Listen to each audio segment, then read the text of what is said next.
Hello students, कैसे हैं आप सब। I am Neha Rajvanshi and I welcome you all in today's class. तो बच्चों, आज इस क्लास में हम हमारी बुक से चैप्टर नंबर 4 पढ़ने वाले हैं, जिसका नाम है फादर, डियर फादर। बच्चों, बहुत ही इंपॉर्टेंट चैप्टर है ये और बहुत ही इंटरेस्टिंग आप लोगों को लगेगा, बिकॉज ये एक ऐसे बच्चे ने लिखा है जो कि ऑलमोस्ट आप कह सकते हो आपकी एज ग्रुप का है, और ये एक लेटर है जो कि उसने अपने फादर को लिखा है। ओके, अपने फादर को एड्रेस करते हुए उसने इस लेटर को लिखा है, और जो बातें इसने यहाँ पे लिखी हैं इस लेटर में, जो यहाँ पे हम पढ़ने वाले हैं, ये ऐसी चीजें हैं बच्चों जो आई एम श्योर आप लोग भी फील करते हो। आप लोगों को लगेगा कि अरे ये तो हमारे मन की बात है, ये चीजें तो हम भी सोचते हैं। और ये जो चैप्टर बच्चों हम यहाँ पढ़ने वाले हैं, ये एक बहुत इंपॉर्टेंट आर्टिकल है जो पब्लिश हुआ था एक बहुत इंपॉर्टेंट न्यूज़पेपर में, जिसका नाम है द हिंदू। द हिंदू एक बहुत ही रिनाउंड, बहुत ही पॉपुलर न्यूज़पेपर है बच्चों। वहाँ ये आर्टिकल पब्लिश हुआ था और बहुत ही रेलेवेंट आर्टिकल है ये। आज के एजुकेशन सिस्टम, जिस तरह की हमारी शिक्षा प्रणाली है, वो हमारे लिए कितनी यूजफुल है, कितनी प्रैक्टिकल है वो हमारी लाइफ में, उसी पे बेस्ड ये आर्टिकल है। ओके, तो इस आर्टिकल में एक बच्चा है जो कि अपने फादर को लेटर लिख के अपनी फीलिंग्स शेयर कर रहा है। ऑलराइट, तो बहुत इंपॉर्टेंट एंड इंटरेस्टिंग चैप्टर है। चलिए स्टार्ट करते हैं हमारी आज की क्लास। डियर पापा, तो आपको मैंने बताया बच्चों ये एक लेटर है जो कि एक बच्चा अपने फादर को लिख रहा है। तो स्टार्टिंग में वो एड्रेस कैसे कर रहा है, डियर पापा। हम लेटर ऐसे ही स्टार्ट करते हैं ना, जिसको हम लेटर लिखते हैं उसको हम एड्रेस करते हैं सबसे पहले। तो वो लिख रहा है dear papa, this is in answer to your letter about my transgression. Next वो कह रहा है कि मैं जो लेटर लिख रहा हूँ, वो क्यों लिख रहा हूँ, ये एक रिप्लाई है, ये एक आंसर है आपके लेटर का। यानी कि जो फादर हैं पहले उन्होंने एक लेटर लिखा था बेटे को, और अब बेटा कह रहा है कि आपके लेटर का आंसर देते हुए मैं ये लेटर लिख रहा हूँ। और जो आपने लेटर लिखा था वो किस बारे में लिखा था। ट्रांसग्रेशन का मतलब होता है बच्चों कोई गलती होना, या फिर आप कोई रूल अगर तोड़ देते हो, कोई एक ऐसी बात का आप उल्लंघन कर देते हो ना, तो इट मीन्स जो फादर है वो किसी बात पे नाराज थे। उनको ऐसा लगा कि बेटे से कोई गलती हुई है, बेटे ने किसी बात का उल्लंघन किया है, तो उन्होंने अपने बेटे को लेटर लिखा था। तो अब जो बेटा है वो उसी के रिप्लाई के रूप में, उसके आंसर के रूप में इस लेटर को लिख रहा है। Yes, my first rank slipped to the second। तो वो क्या बात थी जिसपे फादर ने लेटर लिखा था। रीज़न ये था कि जो बेटा है पढ़ाई में बहुत इंटेलिजेंट है, बहुत होशियार है, हमेशा इसकी क्लास में फर्स्ट रैंक आया करती थी। लेकिन इस बार क्या होता है, इसकी फर्स्ट रैंक स्लिप होके सेकंड हो जाती है। इस बार क्लास में फर्स्ट नहीं आ पाता, इस बार क्लास में सेकंड आता है। तो इस चीज़ पे फादर ने इसको लेटर लिख के समझाया कि कैसे तुम्हारी सेकंड रैंक आ गई, तुमने अपनी रैंक कैसे खो दी। तो इसीलिए अब वो जो बेटा है वो लेटर लिख रहा है। You advise that I should think before answering the papers। अब बच्चों कितनी छोटी सी बात है, फर्स्ट रैंक से जो बेटा है वो ओनली सेकंड रैंक आता है, लेकिन फादर के लिए बात इतनी बड़ी थी कि उन्होंने लेटर तक लिखा, और उस लेटर में उन्होंने अपने बेटे को एडवाइस दिया कि अगली बार से जब तुम अपने पेपर्स दो, जब तुम अपने एग्जाम देने जाओ, तो तुम बहुत अच्छे से तैयारी करो और तुम अच्छे से सोचना कि तुम्हें क्या पढ़ना है, क्या तुम तैयार हो। तो अच्छी तरह से सोच के तुम नेक्स्ट टाइम से एग्जाम देना, नेक्स्ट टाइम से तुम कोशिश करना कि तुम्हारी हमेशा फर्स्ट रैंक ही आए। Okay, Yes, the operating word think did make me reflect and these are the results of those reflections। Next वो कह रहा है कि आपने लेटर में मुझसे कहा था कि मुझे सोचना चाहिए। तो ये जो आपका वर्ड था ना कि सोचो, तो मैंने इस वर्ड का सच में यूज़ किया, और इसकी वजह से मैंने रिफ्लेक्ट का मतलब भी होता है, आप कह सकते हो बहुत ज़्यादा सोचना, किसी चीज़ पे मंथन करना। तो वो कह रहा है मैंने बहुत ज़्यादा सोचा, और मेरी सोच का जो मैंने निष्कर्ष निकाला वो ये है। इट मीन्स मैंने जितना भी सोचा समझा, मैंने जितना भी विश्लेषण किया, उसके बाद जो नतीजा निकला, जो रिजल्ट निकला, वो मैं आगे लिख रहा हूँ। Okay, Father, we have never really been close and I can't rightly say you have been my friend, philosopher, guide, etc। तो बच्चों बहुत ही क्लियर वे में वो क्या लिख रहा है, वो कह रहा है कि फादर हमारा रिलेशन कभी भी क्लोज नहीं रहा, हम कभी भी एक दूसरे के बहुत करीब नहीं रहे, और इसीलिए मैं नहीं कह सकता कि आप मेरे फ्रेंड हो, मेरे लिए आप कोई फिलोसोफर यानी कि दार्शनिक हो, या फिर आप मेरे गाइड हो, मेरे मार्ग निर्देशक हो, हो, मार्गदर्शक हो। तो बच्चों जनरली ऐसा होता है ना, आपने भी देखा होगा या हो सकता है आपके रिलेशन भी अपने पेरेंट्स के साथ ऐसे होंगे कि आप लोग बहुत क्लोज होते हो। ओके, तो जो क्लोज होते हैं ना अपने पेरेंट्स से, वो क्या कहते हैं कि हमारे पेरेंट्स तो हमारे फ्रेंड हैं। ओके, और हर बच्चे के वो ये लगता है कि उसके जो पेरेंट्स हैं वो उसके लिए गाइड हैं, उनके रोल मॉडल होते हैं, उनके लिए फिलोसोफर होते हैं। लेकिन यहाँ पे ये कह रहा है कि हम लोगों का रिलेशन कभी भी इतना घनिष्ठता का नहीं रहा, हम कभी भी एक दूसरे के इतने करीब नहीं आए कि मैं ये बात कह पाऊँ कि आप मेरे फ्रेंड हो, मेरे फिलोसोफर हो, मेरे गाइड हो। All right, Yet I would like you to be aware of my thoughts। लेकिन फिर भी अब मैं चाहता हूँ कि मेरे जो विचार हैं वो मैं आपको बताऊँ, आपके साथ शेयर करूँ, आप भी जानो कि मेरे माइंड में क्या बातें हैं। They are very important to me, क्योंकि ये बातें, ये विचार मेरे लिए सच में बहुत important है।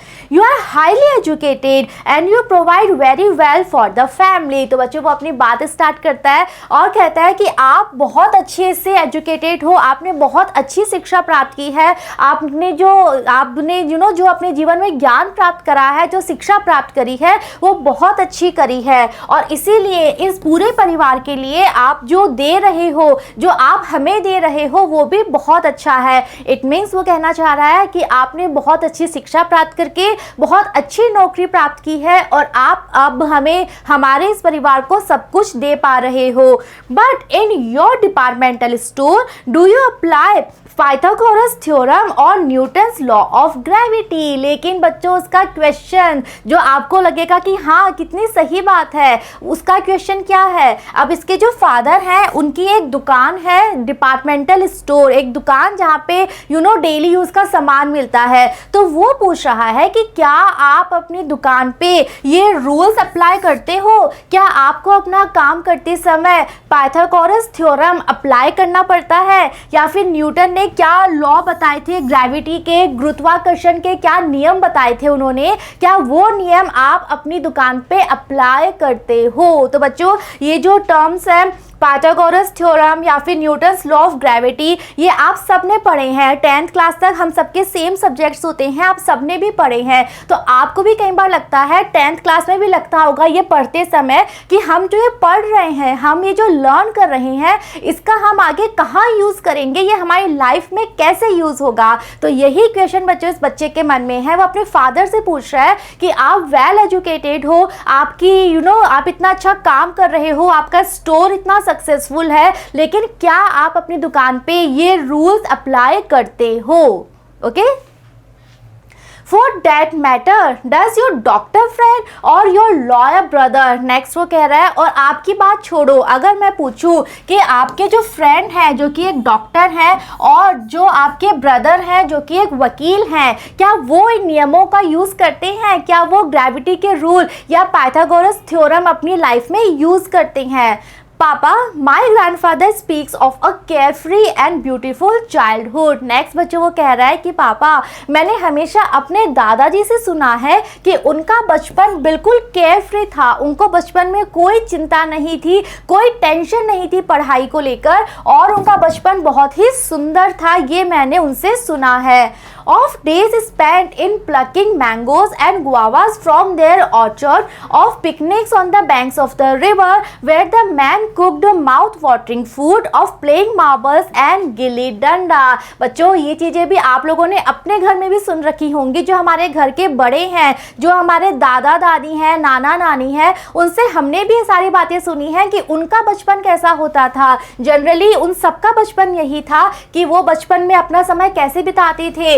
वहाँ पे जो गाँवों में बाग बने हुए होते हैं, ऑर्चर्ड का मतलब होता है बच्चों बाग, जो फलों के बगीचे होते हैं ना, तो वहाँ पे चाहे मैंगो के पेड़ हो, चाहे गुआवा यानी अमरूद के पेड़ हो, तो वहाँ से वो इन फलों को प्लक यानी तोड़ा करते थे, इस तरह से वो अपना समय बिताया करते थे। या फिर वो पिकनिक पे चले जाते थे, कहाँ पर, बैंक्स ऑफ द रिवर, नदियों के किनारे, where the man cooked mouth watering food, और वहाँ पे जाके जो पुरुष हुआ करते थे वो बहुत टेस्टी खाना बनाते थे, इतना टेस्टी कि माउथ वाटरिंग कहते हैं ना, मुंह में पानी आ जाए, इतना अच्छा खाना वो बनाते थे of playing marbles and gilli danda, और पूरे पूरे दिन वो खेलते रहते थे, चाहे वो मार्बल्स खेले, मार्बल्स आप सबने भी देखे होंगे, सब लोग खेलते भी होंगे, जिन्हें हम कंचे कहते हैं, यहाँ पिक्चर में आप देख सकते हो, या फिर वो खेलते थे गिल्ली डंडा। गिल्ली डंडा भी एक गेम होता है, आप लोगों ने शायद खेला भी होगा, सुना तो सबने होगा। इसमें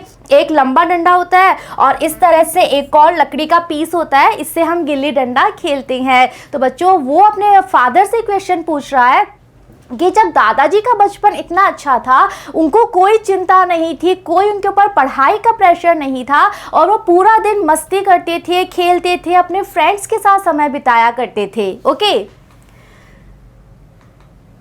From his talk, it seems studies were an ancillary subject and living and experiencing the major subject। वो कह रहा है कि दादाजी की जो बातें मैंने सुनी हैं, जो बातें वो अपने बचपन की बताते हैं, उससे यही लगता है कि उस समय जो पढ़ाई थी वो तो क्या था, एंसिलरी कहते हैं गौण, यानी कि अगर दो चीज़ें होती है तो दो में से एक तो है मेजर यानी कि मेन प्रमुख, सेकंड होती है एंसिलरी गौण जो कि कम महत्व की होती है। तो उसका कहना है कि दादाजी की बातों से ऐसा लगता है कि पढ़ाई तो कम महत्व की थी और ज़्यादा महत्व किसका था, जीवन जीने का, और वो भी कैसे, अनुभवों के साथ, अनुभव प्राप्त करके जीवन जीना ये ज़्यादा महत्वपूर्ण था और पढ़ाई करना ये कम महत्वपूर्ण था। फादर इज ही फिबिंग, नेक्स्ट वो अपने फादर से क्वेश्चन पूछ रहा है कि फादर जब उन्होंने मुझे सारी बातें बताई दादाजी ने, तो क्या वो झूठ बोल रहे थे। इट मीन्स उस समय पढ़ाई का इतना इंपॉर्टेंस नहीं थी, और इंपॉर्टेंस का मतलब प्रेशर नहीं था पढ़ाई को लेकर। पढ़ाई उस समय भी क्या करते थे, आपके जो दादा दादी हैं, नाना नानी हैं, वो भी एजुकेटेड होंगे, वो उन्होंने भी पढ़ाई करी है, लेकिन वो प्रेशर नहीं था कभी उनके ऊपर, और उनकी जो पढ़ाई थी वो ज़्यादा से ज़्यादा प्रैक्टिकल हुआ करती थी, के अनुभवों पे आधारित हुआ करती थी। तो अब इस बच्चे के मन में प्रश्न है कि क्या दादाजी झूठ बोलते थे, उन्होंने जो सारी बातें मुझे बताई हैं, तो उससे तो ऐसा लगता है कि पढ़ाई का तो महत्व ही नहीं था, जीवन जीना और अनुभव लेना ये ज्यादा इंपॉर्टेंट था।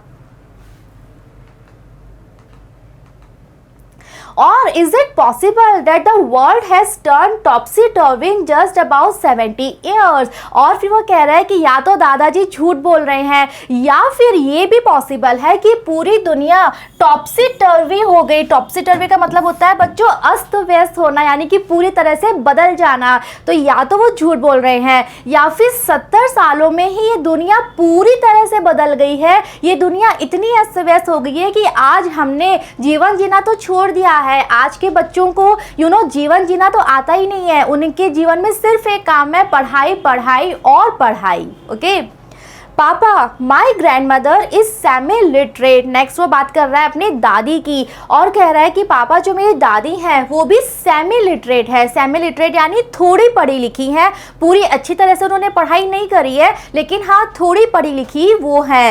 Yet she is at peace with her pots, pans, her flowers and garden. Okay, तो उन्होंने पढ़ाई भले ही ज़्यादा नहीं की है, लेकिन उनका जीवन शांति से भरा हुआ है, उनका जीवन बहुत शांत है, वो अपने जीवन में हैप्पी है। और वो अपना समय कैसे बिताती हैं, उनके पास अपने इतने काम है करने के लिए कि वो उन्हीं में ही बिजी रहती हैं। वो अपने पॉट्स, बर्तनों में, ओके, अपने फूलों में, अपने गार्डन में बिजी रहती हैं, यानी कि उनको गार्डनिंग का शौक है। वो बगीचों में लगी रहती हैं, कभी कोई नया प्लांट लाई उसको लगाया, उनकी देखभाल में लगी रहती हैं। हर भगवत गीता, बाकी समय वो भगवत गीता पढ़ने में लगाती हैं, एंड स्क्रिप्चर्स और बाकी जो दूसरी और जो धार्मिक किताबें हैं वो पढ़ने में वो अपना समय गुजारती हैं, और ऐसा करके वो बहुत खुश रहती हैं, उनका दिमाग बिल्कुल शांत रहता है। My mother highly qualified is highly strung, tense and nervous। जबकि दूसरी तरफ ये बच्चा अपनी माँ की बात कर रहा है और कह रहा है कि दूसरी तरफ मेरी माँ जो कि हाईली क्वालिफाइड है, जिन्होंने इतनी अच्छी शिक्षा प्राप्त की है, जिनके पास इतनी सारी क्वालिफिकेशंस हैं, उनका जीवन कैसा है, उनका जीवन अगेन टेंशन से भरा है, चिंताओं से भरा है। वो हर समय चिंता में डूबी रहती हैं, टेंशन में डूबी रहती हैं, उनके ऊपर इतना ज़्यादा स्ट्रेस रहता है। ओके, तो बच्चों पूरा कंपैरिजन वो बच्चा कर रहा है। एक तरफ दादी जिन्होंने पढ़ाई भले कम की है, लेकिन उनका जीवन शांत है, खुश है वो अपने जीवन में। मदर जो हाईली क्वालिफाइड है, उसके बाद भी वो सिर्फ चिंताओं में, टेंशन्स में, स्ट्रेस में डूबी हुई है। Do you think literacy makes us restless, afraid and frustrated? तो ये कंपैरिजन करने के बाद उसके मन में ये एक नेचुरल क्वेश्चन आता है कि ऐसा क्यों? तो वो पूछ रहा है कि क्या जो पढ़ाई है, जो साक्षरता है, वो हमें रेस्टलेस बना देती है, हमें बेचैन बना देती है, हमें अफ्रेड, उसकी वजह से हम डरने लगते हैं और हम फ्रस्ट्रेटेड हो जाते हैं, हम हर समय गुस्से में रहते हैं। मतलब क्या ये रीज़न ये है कि अगर आप ज़्यादा पढ़ाई कर लोगे तो आप ऐसे हो जाओगे? क्या ऐसा होता है? Okay. Oh papa, last week my rose plant almost died. अब बच्चों वो एक रियल एग्जाम्पल देके अपनी बात समझाना चाह रहा है कि कैसे पढ़ाई जो है वो प्रैक्टिकल होनी चाहिए। तो वो कह रहा है कि पापा लास्ट वीक की बात है, मेरा जो रोज प्लांट है, अब इसने कोई गुलाब का पौधा लगा रखा था, तो ये कह रहा है कि मेरा जो गुलाब का पौधा है वो लगभग सूख गया था, मुरझा गया था। सम पेट्स, और उसका रीज़न क्या था? उसमें कोई कीड़े लग गए थे, तो कीड़ों की वजह से वो पौधा लगभग मरने वाला था, वो मुरझा गया था, सूख गया था। I asked my biology teacher what I should do to save it. तो बच्चा कह रहा है कि जब मैंने देखा कि मेरा पौधे पे कीड़े लग गए हैं तो मैं अपनी बायोलॉजी टीचर के पास गया और मैंने उनसे पूछा कि मैं अपने पौधे को कैसे बचाऊं। Okay. And she was cross. तो टीचर का क्या आंसर था? ये प्रश्न सुनते ही वो क्रॉस, नाराज हो जाती हैं, गुस्सा आ जाता है उन्हें। She said go ask the guy who keeps gardening things. वो कहती है इसका आंसर मेरे पास नहीं है, तुम ये प्रश्न मुझसे क्यों पूछ रहे हो? तुम उस व्यक्ति के पास जाओ जो कि बागवानी देखता है। इट मीन्स वो बायोलॉजी टीचर है। Okay.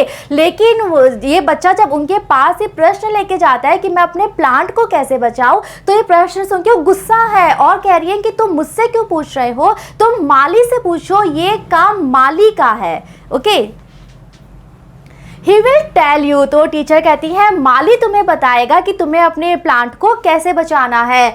We learn about pesticides but we do not know how to use them। तो ये बच्चा कह रहा है कि जब हम बायोलॉजी पढ़ते हैं, जब हम जीव विज्ञान पढ़ते हैं, तो उसमें हम पेस्टिसाइड्स के बारे में पढ़ते तो हैं। पेस्टिसाइड्स कहते हैं बच्चों कीटनाशक। तो आपको ये पता है ना कि जब कीड़े लग जाते हैं तो उनको मारने की जो दवाई होती है उसे हम पेस्टिसाइड्स कहते हैं, कीटनाशक उस पर हम डालते हैं। तो उसका कहना है कि बायोलॉजी में हमने पेस्टिसाइड्स के बारे में पढ़ा है, लेकिन हमें ये नहीं पता कि पेस्टिसाइड्स का यूज कैसे करते हैं। इवन जो बायोलॉजी टीचर है वो क्लास में हमें पढ़ाती तो है पेस्टिसाइड्स का यूज करना चाहिए, लेकिन जब मैं रियल में उनके पास गया हेल्प लेने तो उन्होंने मुझे हेल्प नहीं दी, बल्कि उन्होंने गुस्सा करके मुझे भेज दिया।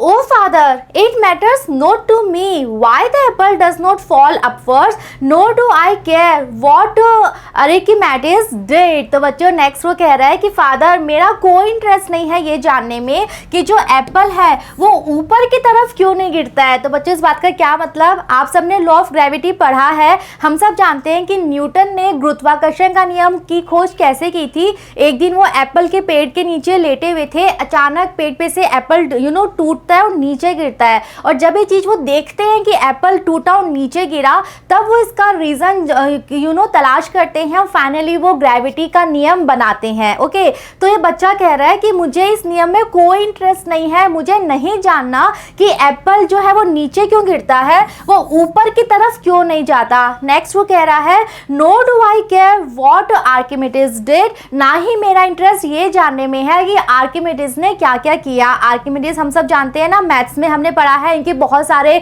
प्रिंसिपल्स हैं, रूल्स हम मैथ्स में पढ़ते हैं। तो इसका कहना है कि मुझे ना साइंस में कोई इंटरेस्ट है, ना मुझे मैथ्स के कोई रूल जानने हैं, मुझे इन बातों से कोई मतलब नहीं है।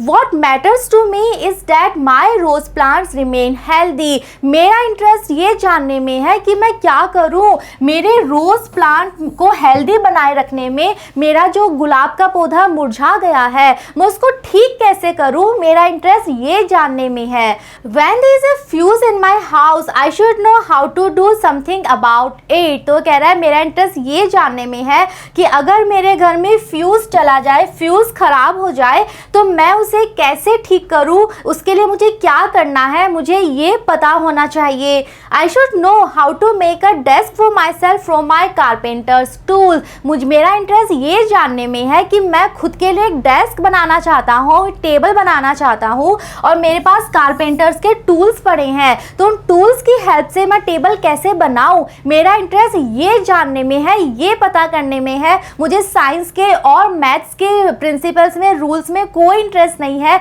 बल्कि मेरा जो डेली लाइफ है उसमें मुझे जो प्रॉब्लम्स आती हैं, मेरा इंटरेस्ट ये है कि मैं उन प्रॉब्लम्स को ठीक कर पाऊँ, इतनी नॉलेज, इतना ज्ञान मैं ले पाऊँ। Instant I learn about hypotenuse relational square roots। तो कह रहा है लेकिन हो क्या रहा है, अपनी डे टू डे प्रॉब्लम्स ठीक करना तो मैं सीख नहीं पा रहा, इसके बजाय मैं ये बेकार के रूल्स पढ़ रहा हूँ, ये नियम पढ़ रहा हूँ जो मैं शायद कभी अप्लाई अपनी लाइफ में नहीं करूँगा। फिर चाहे वो हाइपोटेन्यूज के रूल्स हो, चाहे वो स्क्वायर रूट्स के रूल हो, मुझे रूल्स पढ़ने पड़ रहे हैं। ओके, तो बच्चों ये बच्चा बहुत ही प्रैक्टिकल बात यहाँ पे कर रहा है कि इन रूल्स का हमारे डेली लाइफ में क्या यूज़ है, मुझे वो चीज़ें सीखनी है जो कि मैं अपनी लाइफ में अप्लाई कर पाऊँ, लाइफ में यूज़ कर पाऊँ। Papa, once I asked my grandmother how she got to be so wise. Next वो कह रहा है कि पापा, एक दिन मैंने अपनी दादी से पूछा था कि वो इतनी बुद्धिमान कैसे हैं। Do you know what she said. वो लिख रहा है, पापा आपको पता है दादी ने इस बात का क्या आंसर दिया। By living and experiencing. दादी ने आंसर दिया कि मुझे इतना ज्ञान जीवन जी के, जीवन बिता के और जीवन के अनुभवों से हुआ है। बिकॉज दादी ने जो भी सीखा है अपने एक्सपीरियंस से, अपने अनुभव से सीखा है, किताबें पढ़ के नहीं, बल्कि हम कह सकते हैं रियल लाइफ एक्सपीरियंस से उन्होंने सीखा है। And she laughed as though I had asked something which was so obvious। और वो कह रही हैं कि जब मैंने वो बच्चा लिख रहा है कि जब मैंने ये प्रश्न पूछा तो दादी इस तरह से हंसी कि मैंने ये क्या बात पूछ ली, ये तो बिल्कुल नेचुरल, बिल्कुल स्वाभाविक है कि हम ऐसे ही सीखते हैं। तो दादी को इतनी हंसी आई कि वो बहुत ज़ोर से हंसती हैं मेरा ये प्रश्न सुन के। आर वी लिविंग पापा और इज लाइफ बाय पासिंग अस। तो कह रहा है कि पापा आप देखो हमारा जीवन कैसा हो गया है, क्या हम सच में जीवन जी रहे हैं या फिर हमारा जीवन बस ऐसे ही गुजरता जा रहा है, बीतता जा रहा है। What I fear is that if I were to meet Newton face to face, I would fail to recognize him. So busy am I learning about him। अब वो कह रहा है पापा मुझे तो डर इस बात का है कि अगर कभी मैं न्यूटन से फेस टू फेस मिला, अगर कभी मैं न्यूटन से आमने सामने मिलता हूँ, अगर न्यूटन मेरे सामने कभी आ जाएगा तो मुझे लगता है कि मैं न्यूटन को पहचान भी नहीं पाऊंगा कि ये न्यूटन है। क्यों? बिकॉज मैं तो उनके द्वारा बनाए गए रूल्स पढ़ने में इतना बिजी हूँ, उन रूल्स को याद करने में इतना बिजी हो गया कि मैं तो न्यूटन कौन थे मैं तो ये भूल चुका हूँ। अगर वो मेरे सामने भी आ जाएंगे तो मैं उन्हें पहचान नहीं पाऊंगा। You know, just like that boy Vinu in that award-winning film, he prattles on the hibiscus is red 100 times, but in his book he colors it yellow। वो एक एग्जाम्पल देता, वो कहता है कि आपको पता है ना उस बच्चे के बारे में, जिस बच्चे का नाम था विनू, और वो एक बहुत ही अच्छी मूवी का पार्ट था जिसको अवार्ड भी मिला था। एक ऐसी अवार्ड विनिंग फिल्म का वो कैरेक्टर है विनू, और वो प्रेटल्स कहते हैं किसी चीज़ को बार बार बोलना, रिपीट करना। तो बार बार बोलता जा रहा था, बार बार रिपीट करके लर्न करता जा रहा था। The hibiscus is red. Hibiscus एक फ्लावर होता है, आप सबको पता है। तो वो ये बात बार बार बोलता रहता है कि हिबिस्कस रेड कलर का होता है, हिबिस्कस रेड होता है, हिबिस्कस रेड होता है। 100 टाइम्स वो इस बात को रिपीट करता है, लेकिन अपने बुक में जब उसको कलर करना होता है तो वो हिबिस्कस को येलो कलर कर देता है। Okay, are we missing out on the essence of life. तो बच्चों इस बच्चे का यही प्रश्न है कि ऐसे जीवन का क्या मतलब, हम तो जीवन का जो सार है हम तो वही खोते जा रहे हैं। जीवन मिला है जीने के लिए, खुश रहने के लिए, जीवन का मजा उठाने के लिए, लेकिन हम क्या कर रहे हैं, हम तो अपना जीवन ऐसे ही बिताते जा रहे हैं। तो जो जीवन का सार है हम तो वही खोते जा रहे हैं। Anyway, Papa, do you know where I lost that quarter mark that brought about my fall? Next वो बात कर रहा है कि पापा खैर ये बातें छोड़ो, क्या आपको पता है मेरा वो क्वार्टर मार्क कहाँ कम हो गया था जिसकी वजह से मेरी रैंक फर्स्ट नहीं आ पाई। तो बच्चों इस बच्चे ने अपनी फर्स्ट रैंक क्यों खो दी थी? बिकॉज इसका क्वार्टर मार्क कट गया था। क्वार्टर कहते हैं बच्चों 1/4 को। ओके, तो इसका 1/4 मार्क कट जाता है। तो ये कह रहा है कि आपको पता है मेरा 1/4 मार्क कहाँ कटा था? It was a fill in the blanks, वो कटा था fill in the blank question था, वहाँ मेरा 1/4 मार्क कटा। I held that I was invited to tea but my teacher was adamant that he was invited for tea. और वो क्या था? इंग्लिश का पेपर था और प्रीपोजिशंस का क्वेश्चन था, सेंटेंस था, ये सेंटेंस था, ओके, और यहाँ ब्लैंक था। तो वो कह रहा है कि जो सेंटेंस था उसमें प्रीपोजिशन फिल करना था, मैंने टू फिल किया, मेरा आंसर था I was invited to tea. लेकिन जो मेरे टीचर थे वो इस बात पे अड़े रहे।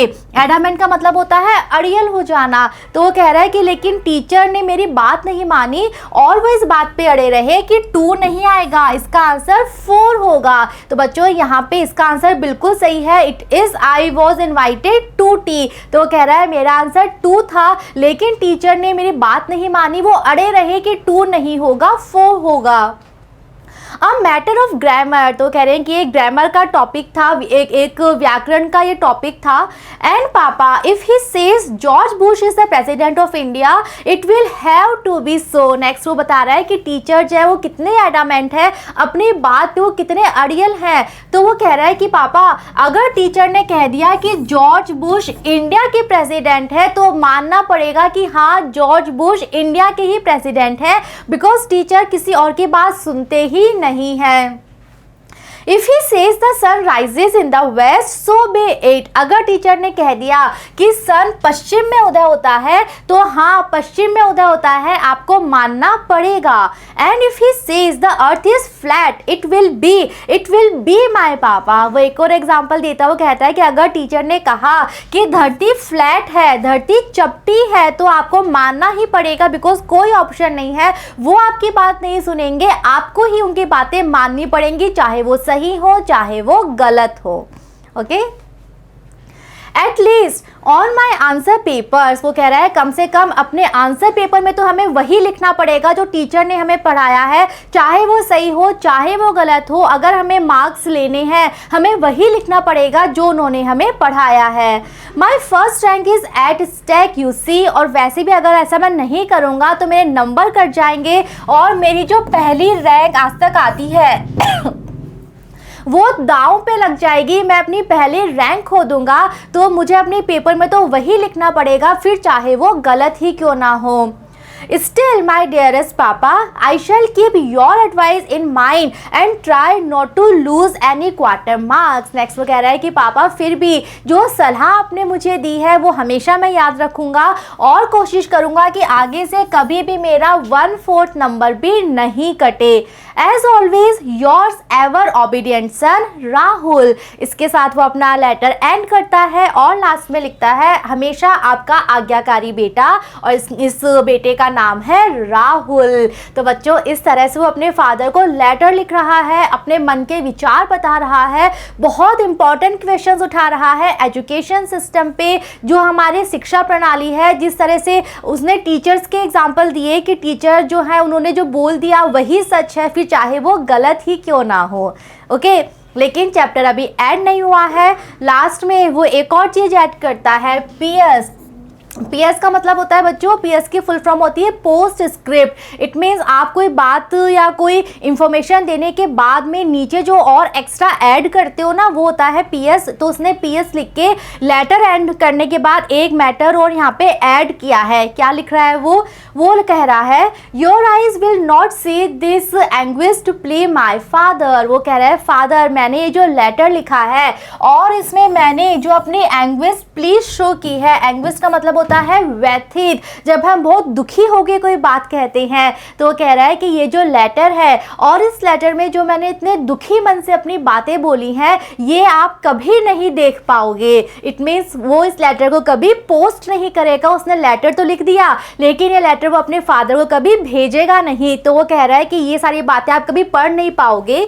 This was only to lighten my over burden heart. ये लेटर मैंने सिर्फ अपने दिल को हल्का करने के लिए लिखा है। वो दिल जो कि ओवर बर्डन हो गया था, जिसपे इतना ज़्यादा बोझ आ गया था, अपने बोझ को हल्का करने के लिए मैंने ये लेटर लिखा है। It is not all arteries and muscle it feels to. Next वो कह रहा है कि मेरा जो दिल है वो केवल आर्टरीज और मसल से नहीं बना हुआ, आप सबने भी पढ़ा ना कि हार्ट में बहुत सारी धमनियाँ होती हैं। ओके, तो वो कह रहा है कि मेरे हार्ट में सिर्फ आर्टरीज और मसल्स ही नहीं है, इट फील्स टू, मेरे हार्ट में इमोशंस भी हैं, मेरे दिल में भावनाएं भी हैं और मेरा दिल हर चीज़ महसूस भी करता है। तो मेरा दिल बहुत दुखी है, बहुत सारे प्रश्न हैं मेरे दिल में और उसी दुखी मन से मैंने इस लेटर को लिखा है। लेकिन आप ये लेटर कभी पढ़ नहीं पाओगे, सिर्फ अपने दिल को हल्का करने के लिए मैंने इस लेटर को लिखा है। ओके, तो बच्चों यहाँ हमारा चैप्टर एंड होता है। अगेन आपको बता रही हूँ मैं, ये चैप्टर द हिंदू जो कि एक बहुत फेमस रेनाउंड न्यूज़पेपर है, वहाँ एज अ आर्टिकल ये पब्लिश हुआ था और ये बहुत ही रेलेवेंट चैप्टर है। आप सब भी बहुत कनेक्ट कर पा रहे होंगे इससे and I am sure chapter आप सबको समझ में आया है। नेक्स्ट वीडियो में बच्चों हम देखेंगे कॉम्प्रिहेंशन पार्ट, जहाँ हम डिस्कस करेंगे कुछ important questions. Okay, see you in the next video. Thank you.